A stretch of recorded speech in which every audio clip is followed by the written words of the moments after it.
Vitamin D3 ये newborn baby के लिए इतना ज़रूरी क्यों होता है? क्योंकि आजकल ऑलमोस्ट हर न्यूबॉर्न बेबी को विटामिन D3 प्रिस्क्राइब किया जाता है।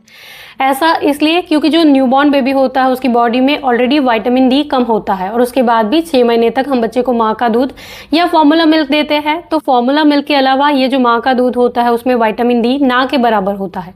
उसमें बाकी सारे विटामिन न्यूट्रिएंट्स अच्छे से होते हैं लेकिन विटामिन D नहीं होता है, जिसकी वजह से उसकी बॉडी में विटामिन D की कमी रहेगी।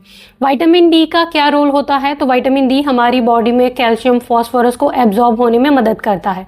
अब अगर आपकी बॉडी में कैल्शियम अच्छे से होगा लेकिन विटामिन D कम होगा तो कैल्शियम अच्छे से एब्जॉर्ब ही नहीं हो पाएगा, जिसकी वजह से कैल्शियम की कमी की वजह से आपकी हड्डियां कमज़ोर हो सकती हैं, आपके दांत कमज़ोर हो सकते हैं। तो बच्चा चलना उठना बैठना देरी से सीखेगा या फिर उसकी हड्डियां टेढ़ी मेढ़ी हो सकती है, उसके दांत कमज़ोर हो सकते हैं या दांत देरी से आएंगे।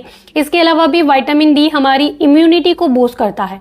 विटामिन D की कमी की वजह से बच्चे की इम्यूनिटी वीक रहेगी, जिसकी वजह से वो बार बार बीमार होता रहेगा, सर्दी जुकाम खांसी बुखार उसको लगा रहेगा। तो इसीलिए विटामिन D3 ज़रूरी है। विटामिन D बच्चे को एटलीस्ट 1 साल की उम्र तक या आप चाहो तो 1.5 साल तक दे सकते हो। और जैसे कि अगर आप कोई मल्टीविटामिन बच्चे को दे रहे हो जिसमें ऑलरेडी विटामिन D3 है तो अलग से विटामिन D3 देने की ज़रूरत नहीं है। लेकिन अगर कोई मल्टीविटामिन नहीं दे रहे हो तो आपको ज़रूर से विटामिन D3 देना चाहिए।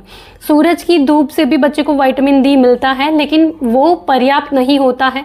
तो इसीलिए एटलीस्ट 1 साल तक या 1.5 साल तक बच्चे को विटामिन D3 के सप्लीमेंट्स देना ज़रूरी है। Thank you, bye bye.